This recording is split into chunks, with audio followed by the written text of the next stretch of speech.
주에 이삭의 삶에서 하나님이 인도하여 주셨던 그러한 인도하심에 대하여서 살펴보았습니다. 이삭을 믿음으로 이끌어 주셨던 여러 가지 상황들, 그 은혜를 보았었죠. 가뭄 속에서도 100배의 축복을 받았던 그러한 이삭. 그러나 그 가뭄 속에서 100배에 주셨던 그 축복이 어떻게 됐습니까? 아비멜렉과 그 블레셋의 사람들로 인하여서 우물을 빼앗기고 이리저리 쫓겨다니는 그러한 신세가 되었었죠. 그러나 그것을 통하여서 이삭이 깨달았던 것은 다른 것이 아닙니다. 그 모든 것들을 다 하나님께서 인도하여 주신다는 것을 깨닫게 되지 않았습니까? 어떻게 하나님이 지켜주시고 어떻게 하나님이 은혜를 베풀어 주시는지 그러한 놀라운 은혜 속에 이러한 은혜를 맛본 이삭은 당연히 그러면 그들의 그 이후의 삶은 어떠한 삶이어야 될까요? 하나님의 말씀에 순종하고 기쁨으로 살아가야 될 것입니다. 그런데 오늘 말씀을 보게 되면 그렇지 않습니다. 오늘 저희가 읽었던 창세기 26장 34절 말씀서부터 우리 27장 말씀, 27장 전체를 다 말씀을 보게 되면 제가 이 말씀을 보면 생각나는 것 중에 한 가지가 무엇이냐면 하나님의 말씀은 진리구나라는 그런 생각을 합니다. 왜 진리라고 생각을 하냐면 보통 그 역사를 기록할 때 보게 되면 그 역사가 대부분 어떠한 사람들의 입장에서 기록이 됩니까? 네, 그렇죠. 이긴 사람들의 입장에서 기록이 되죠. 그러다 보니까 이긴 사람들이 못한 것들은 기록이 안 돼요. 대부분 그것들도 잘한 것으로서 이렇게 포장이 됩니다. 근데 오늘 말씀을 읽어보게 되면 오늘 말씀의 그 주인공이 누구냐면 이삭과 리브가와 에서와 야곱인데 오늘 말씀 한번 잘 보십시오. 잘한 사람을 한 명이라도 찾을 수 있나요? 네, 사실은 찾을 수가 없습니다. 하나님의 말씀이 사실일 수밖에 없어요. 사람을 위해서 적혀진 것이 아니라 하나님이 이 말씀을 통하여서 우리에게 교훈을 주시기 위해서 우리에게 주셨다라는 것을 오늘 말씀을 통해서 우리가 발견할 수밖에 없습니다. 오늘 말씀을 통하여서 이삭과 리브가와 에서와 야곱 모두 부족한 모습들, 그럼에도 불구하고 하나님이 어떻게 당신의 일들을 이끌어 가시는지 사실은 이 말씀을 통하여서 우리가 그것을 발견해야 됩니다. 오늘 말씀 우리가 보았던 26장 34절 35절 말씀을 보게 되면 먼저 에서의 그러한 잘못에 대하여서 우리에게 알려주고 있습니다. 에서가 지금 40세에 장가를 갔다라고 합니다. 그렇죠. 장가를 갔는데 누구와 결혼하냐면 헷쪽 속 부에리의 딸 유딕과 또한 헷쪽 속 엘론의 딸 바스맛을 아내로 맞이하였다라고 기록하고 있습니다. 이것만 보게 되면 특별히 잘못한 게 없는 것도 같습니다. 그러나 이 말씀을 잘 보게 되면 에서가 하나님의 그러한 말씀, 부모에게 순종하지 않은 그러한 것들을 알 수가 있죠. 특히 35절 말씀은 어떻게 되어 있습니까? 그들이 이삭과 리브가의 마음에 근심이 되었더라. 결국 이것은 무엇입니까? 이삭과 리브가의 마음에 별로 들지 않았다라는 것이죠. 이삭이 앞에서 무엇인가를 잘못했다라는 것입니다. 이삭이 무엇을 잘못했을까요? 첫 번째로 살펴보게 되면 에서가 무엇을 잘못했을까요? 이삭 같은 경우에는 아내를 구할 때 누구를 통해서 아내를 구합니까? 아버지가 종을 보내갖고 얻게 되잖아요. 그렇죠? 이 집안은 되도록 부모님이 이렇게 쭉 좋은 그러한 배필을 만나게 해줬었는데 에서는 어떻게 합니까? 자기가 가서 좋은 사람 만나는 겁니다. 그렇죠. 좋은 사람을 만나요. 좋은 사람을 정말 만났으면 좋은데 어떠한 사람을 만납니까? 헷쪽 속을 만납니다. 헷쪽 속. 지금까지 아브라함의 그러한 가족들은 대부분 부인을 맞을 때 누구를 맞이하였습니까? 다 자신의 고향이었던 갈대아 우르에 있었던 그러한 여인들을 아내로 맞이하였습니다. 근데 에서는 그 지역에서 헷쪽 속의 여인을 자기가 가서 그냥 맞아서 아내로 삼는 것이죠. 나는 40살이 됐으니까 이제 충분히 장가갈 수 있어라는 게 에서의 마음입니다. 그뿐이 아닙니다. 성경에서는 이렇게 2번씩이나 중혼을 사실은 원래 말씀하지 않았어요. 이게 옳다라고 말씀하지 않습니다. 근데 에서는 어떻습니까? 2명의 아내를 한꺼번에 취하죠. 하나님의 그러한 말씀을 순종하지 않는 것입니다. 그런데 이러한 에서의 모습을 통하여서 우리가 발견할 수 있는 더 큰 문제는 무엇일까요? 그것은 이 에서는 하나님의 언약과 약속에 대하여서는 별로 관심이 없다라는 겁니다. 하나님의 언약과 약속에 대해서는 전혀 관심이 없고 자기가 원하는 대로 자신이 그냥 좋은 사람 만나갖고 결혼한 것이 바로 이 에서의 행동이었습니다. 이게 바로 에서가 행하였던 그러한 모습이죠. 왜 그런데 에서는 이러한 일들을 행할까요? 사실 이것은 그냥 에서가 그냥 이렇게 행하는 것이 아니라 그 부모에게로부터 기인한 것이 굉장히 크다라는 것을 우리는 발견할 수가 있습니다. 우리가 전에도 한번 말씀을 보았었는데 우리 25장 우리 28절 말씀을 보면 이러한 말씀이 있습니다. 우리 같이 한번 우리 찾아볼까요? 창세기 25장 28절 말씀입니다. 우리 같이 한번 읽어보도록 하겠습니다. 같이 읽겠습니다. 이삭은 에서가 사냥한 고기를 좋아하므로 그를 사랑하고 리브가는 야곱을 사랑하였더라. 왜 이렇게 됐을까요? 이삭이 에서가 잘못했음에도 불구하고 항상 어떻게 했던 겁니까? 오냐 감싸줬던 거죠. 이삭 같은 경우는 굉장히 수동적이고 내성적인 사람이었다면 이 에서 같은 경우는 어떻습니까? 굉장히 들의 사람이고 굉장히 활동적인 그러한 아들이었었죠. 아마 이삭의 마음에서는 그러한 에서가 훨씬 더 사랑스럽게 여겨졌던 것 같습니다. 더군다나 에서가 들에서 잡아오는 그 음식, 별미가 얼마나 맛있는지.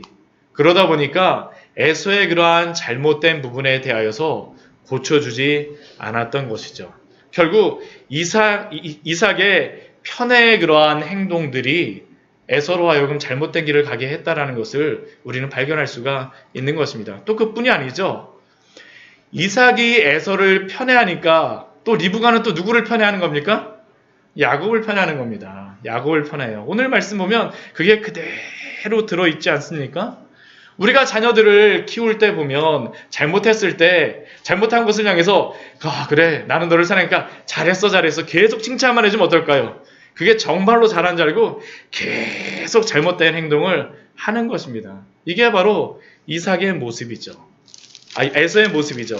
이삭이 잘못된 그러한 에서의 모습을 고쳐주지 않음으로 말미암아 계속 잘못된 길을 갔던 그러한 에서의 모습. 그래서 40세에 가고 자기가 원하는 그러한 아내를 맞이하여서 그냥 들어와서 살았던 것이 바로 에서의 모습이었습니다. 그런데 오늘 말씀을 보게 되면 이 이삭은 그러한 것들이 이삭과 에서의 관계는 그러한 것들이 계속 지속되는 것을 우리가 발견할 수가 있습니다. 이삭이 오늘 말씀 1절 말씀을 또 보게 되면 우리 1절 말씀에 무엇이라고 기록되어 있습니까? 이삭이 나이가 많아 눈이 어두워 잘 보지 못하였더니 라고 기록하고 있습니다. 나이가 많아서 눈이 어두워서 잘 보지 못하였다. 그런데 이 의미는 단순히 육체적으로 눈만 어두워졌다는 그러한 사실을 의미하는 것은 아닙니다. 이것은 이삭이 영적으로도 어두워졌다는 것을 또한 말하는 것입니다. 그런데 우리가 기억해야 될 것은 단순히 나이가 들었다고 해갖고 눈이 어두워지는 것은 아니라는 것이죠. 성경을 보면 나이가 들었다고 모든 눈이 어두워졌다고 말씀하지 않습니다. 모세 같은 경우에는 신명기 34장 7절 말씀을 보게 되면 모세에 대해서 이렇게 말씀합니다. 모세가 죽기 직전에 신명기 말씀에서 이렇게 기록하고 있어요. 모세가 죽을 때 나이 120세였으니 그의 눈이 흐리지 아니하였고 기력이 쇠하지 아니하였더라. 제가 제일 부러운 사람이 모세입니다. 모세예요. 이게 눈이 좋으니까 이게 제가 성경책을 보다 보면 오랜 시간 보다 보면 좀 눈이 나이가 별로 많지도 않은데 이게 좀 흐려질 때가 있는데 모세같이 이 120세까지 정말 하나님 나라 갈 때까지 눈 좋게 정말 말씀 읽고 그러면 얼마나 좋을까라는 생각이 드는데 이 모세가 그랬던 거죠. 모세가 그랬던 겁니다. 그것뿐이 아니죠. 모세뿐만 아니라 아브라함도 그 눈이 흐려지지 아니하였던 사람입니다. 오늘 이삭이 나이가 많다라고 이야기하는데 이 이삭의 나이를 한 어느 정도로 다 생각을 하냐 하면 한 120세에서 한 130세 정도로 다 생각을 합니다. 근데 이 한 130세, 120세에 아브라함이 무엇을 했는지 기억나세요? 자신의 아들을 위하여서 아내를 구하러 종을 보냅니다. 자신의 아버지는 아들을 사랑하고 아들의 그러한 혼례를 위하여서 아브라함은 그 자식을 이삭의 그러한 아내를 구하기 위해서 보내는데 오늘 말씀을 보게 되면 이삭은 무엇을 구하고 있습니까? 별미를 구하고 있어요. 별미. 참 대조가 되지 않습니까? 오늘 여기 뒤에 보면 그렇게 하죠. 이삭이 에서를 부릅니다. 내 아들아, 이리로 와라, 이리로 와라. 그러니까 이삭이 여기 있습니다. 그러니까 내가 이제 늙어서 어느 날 죽을는지 나는 알지 못한다. 그런데 지금 이삭이 한 120세, 130세를 했지만 이삭이 몇 세 죽는지 아십니까? 180세가 넘어서 죽어요. 앞으로도 한 60년 이상 더 삽니다. 아브라함보다도 더 오래 살고요. 야곱보다도 더 오래 사는 사람이 바로 이삭입니다. 그런데 이 이삭은 어떻게 하고 있는 것입니까? 자신이 스스로 나이 들었다라고 생각하면서 스스로 내가 그것 때문에 눈이 어두워졌다라는 것을 변명하고 있는 것이죠. 그러면서 그가 그의 아들에게 이야기하는 것이 무엇입니까? 너가 지금 화살통과 활을 가지고 가서 들에 가서 나를 위하여서 사냥하여서 내가 즐기는 별미를 만들어 와서 나로 하여금 마음껏 먹게 하라. 지금 이삭은 별미를 구하고 있는 것입니다. 이것이 얼마나 슬픈 일입니까? 믿음의 사람으로서 하나님의 약속을 받았음에도 나이가 들었을 때에 하나님의 은혜와 약속 가운데 살아가는 것이 아니라 그러한 것들을 구하는 것이 아니라 지금 아들이 만들어주는 별미를 구하고 있는 것을 우리가 볼 수 있지 않습니까? 우리들은 어떻습니까? 우리들은 지금 이삭의 처지는 그의 나이가 들고 누구니 어두워짐으로 말미암아 별미를 구하는 것이 그의 현재의 영적인 수준인데 혹시 우리들도 신앙생활을 오래 했다라고 신앙의 연륜이 깊어졌다라고 나이가 들었다라고 혹시 우리들도 이렇게 변명하며 살아가고 있지 않습니까? 우리 고린도후서 4장 16절 말씀에는 우리에게 이렇게 말씀합니다. 우리 고린도후서 4장 16절 말씀 우리 같이 한번 찾아보도록 할까요? 이 말씀은 참 은혜가 되는 말씀이죠. 시간이 지나면 지날수록 항상 더 은혜가 되는 말씀이 바로 이 말씀인 것 같습니다. 고린도후서 4장 16절의 말씀입니다. 같이 한번 읽어보겠습니다. 그러므로 우리가 낙심하지 아니하노니 우리의 겉사람은 낡아지나 우리의 속사람은 날로 새로워지도다. 이러한 축복 누리시는 우리 귀한 성도님들 되시기를 축원합니다. 우리의 겉사람은 낡아진다 할지라도 우리의 속사람은 날로 새로워지는 그 은혜를 누리십시오. 영적인 청년의 삶을 사시는 귀한 축복을 누리시기 바랍니다. 갈렙의 고백도 그것이었었죠. 갈렙의 고백도 그 헤브론 땅을 달라 그럴 때 갈렙이 무엇이라는 그럽니까? 우리 여호수아서 14장 11절 말씀에서 그가 그렇게 하잖아요. 모세가 나를 보내던 날과 같이 오늘도 내가 여전히 강건하오니 내 힘이 그때나 지금이나 같아서 싸움에나 출입에 감당할 수 있으니 이 땅을 나에게 주십시오. 날마다 속사람이 새로워지심으로 영적인 청년의 삶을 사시는 우리 귀한 성도님들 되시기를 축원합니다. 이러한 고백이 있기를 소원합니다.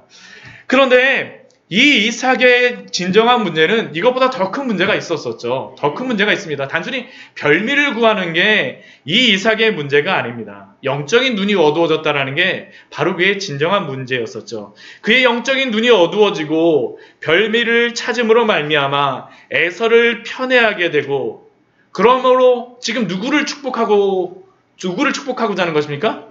에서를 축복하고자 해요. 하나님은 원래 누구를 축복하라고 말씀하셨어요?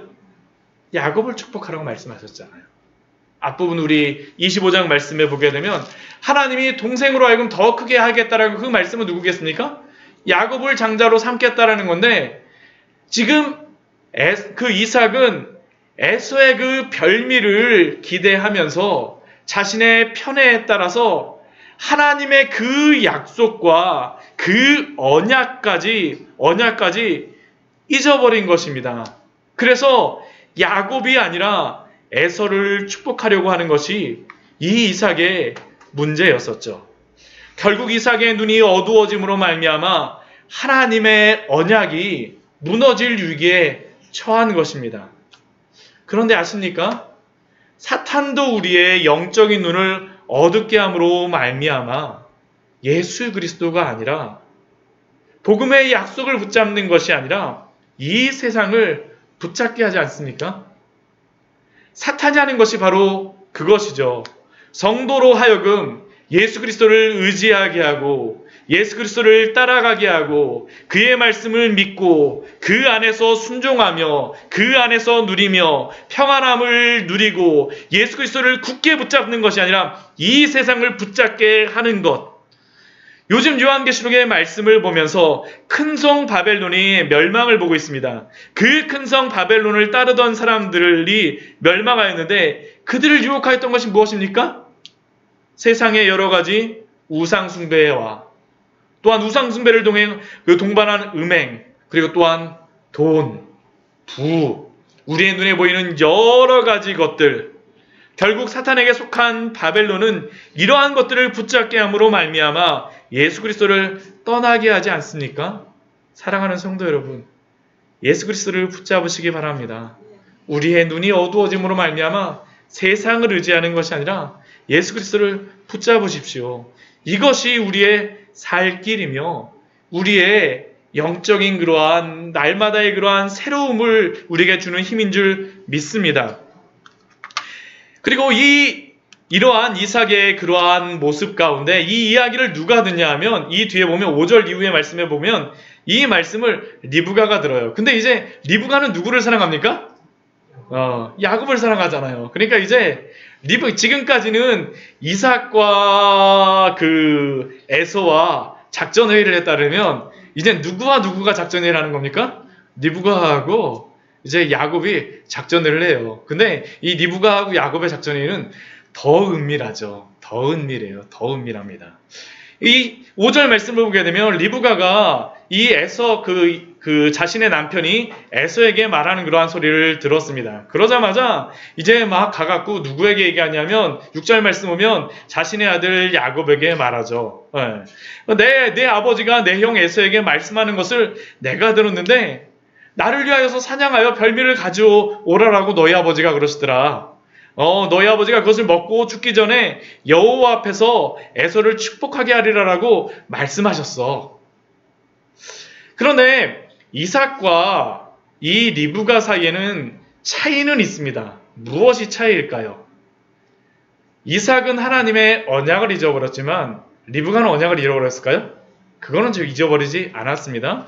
우리 리브가가 이삭의 이야기를 전하고 있지만 다르게 이야기한 것이 한 가지가 있어요. 우리 7절 말씀을 보게 되면 내가 먹게 하여 죽기 전에 여호와 앞에서 내게 축복하게 하라라고 하였지만 이 뒤에 여호와 앞에서 내게 축복하게 하라라는 말은 이삭은 말하지를 않습니다. 결국 이것은 누가 기억하고 있었다라는 것이에요. 리브가가 기억하고 있다는 것이죠. 리브가가 기억하고 있었다는 것입니다.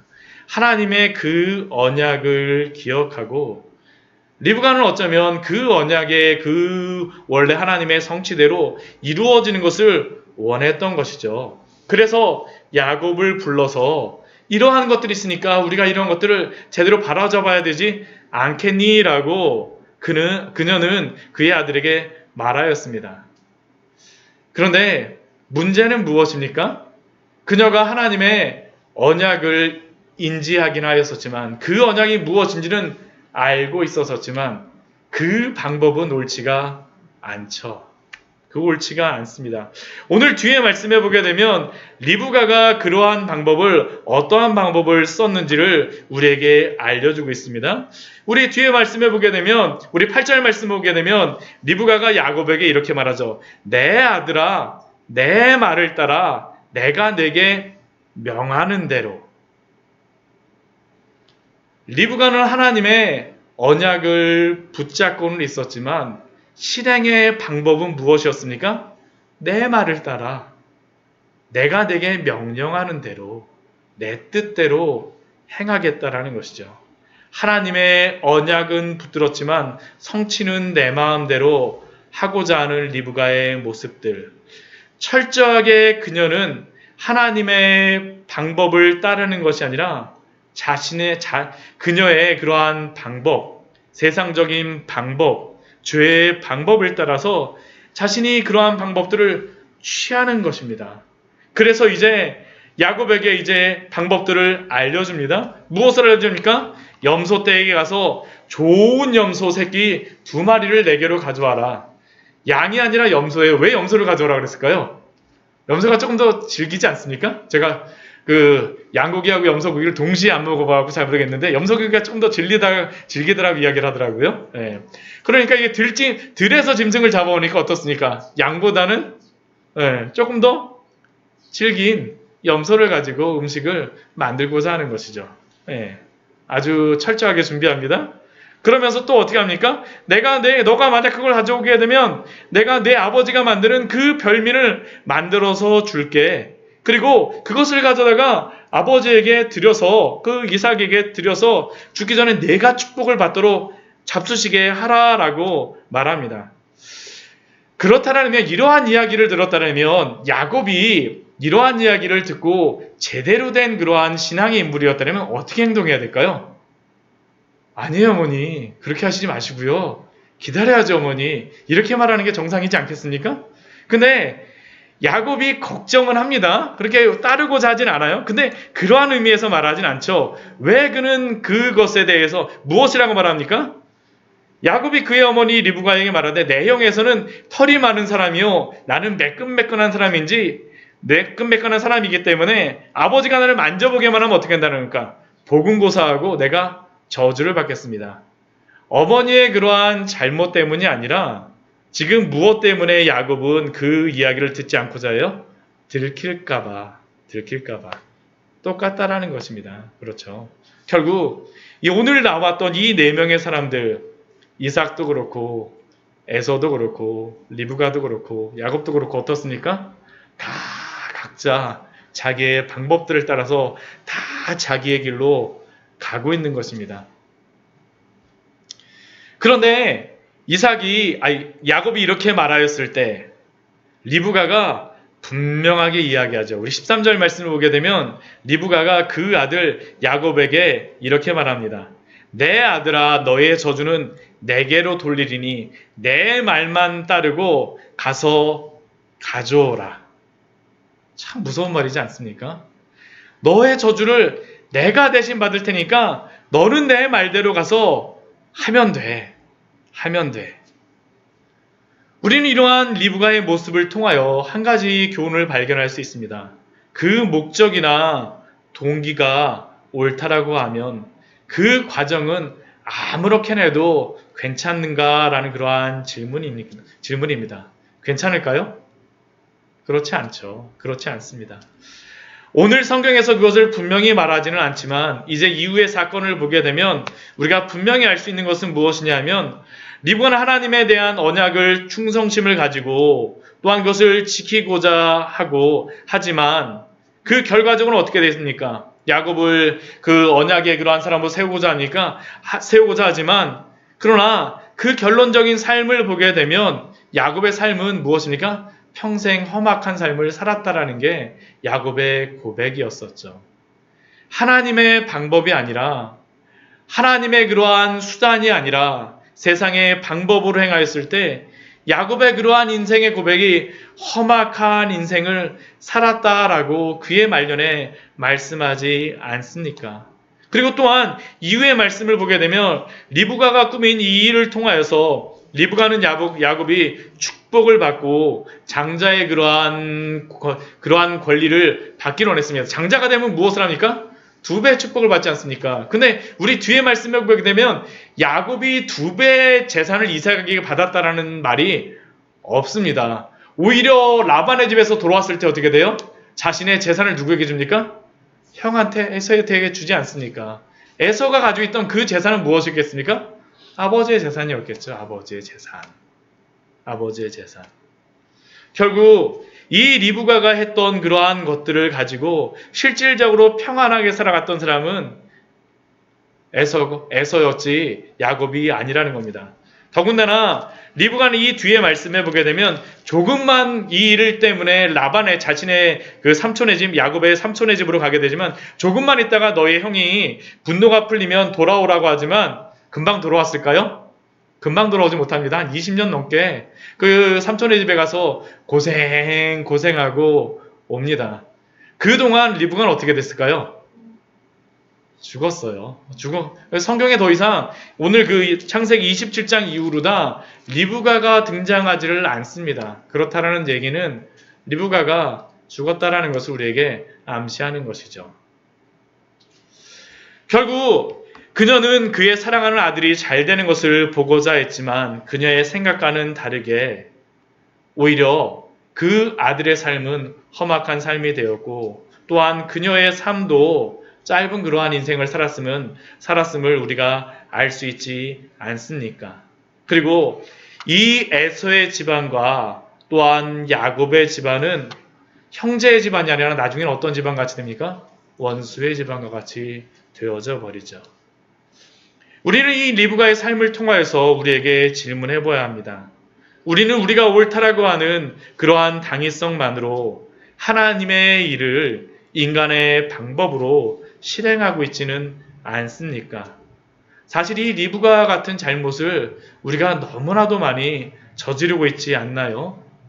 이삭의 그러한 완전히 잘못하는 그러한 경우는 아니라 할지라도 하나님의 그러한 뜻이라고 하면서 우리는 하나님의 뜻을 기다리고 하나님의 방법이 이루어지기를 또한 하나님이 이루시기를 기다리기보다는 어떠한 방법을 써도 괜찮다라고 하는 그러한 생각 속에 살고 있지는 않습니까? 사실 이러한 생각들이 우리의 삶에서, 우리의 가정에서, 우리의 교회에 들어와 있지는 않습니까? 사랑하는 성도 여러분, 예수님의 말씀을 기억하십시오. 예수님께서 마태복음 우리 12장 33절 말씀에서 이렇게 말씀하셨었죠. 나무도 좋고 열매도 좋다 하든지 나무도 좋지 않고 열매도 좋지 않다 하든지 하라. 그 열매로 나무를 아느니라. 즉 우리가 예수 그리스도로 인하여서 좋은 나무로 접붙여졌다면 우리의 삶도 어떠한 삶이어야 됩니까?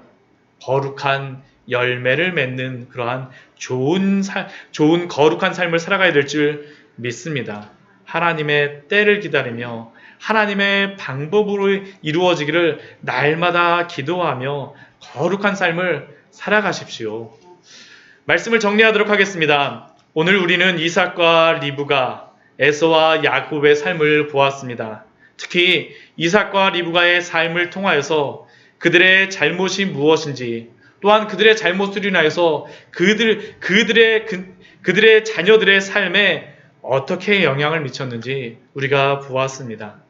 오늘 우리에게 살게 하여 주신 이 삶 속에서 하나님의 뜻을 분별하며 우리의 영적인 눈이 어두워지지 않도록 날마다 기도하고 또한 리브가와 같이 나의 방법으로 하나님의 거룩한 뜻을 이루는 그러한 유혹 속에서 하나님의 뜻을 기다리며 순종하는 삶을 사시길 우리 축원드립니다. 같이 기도하도록 하겠습니다.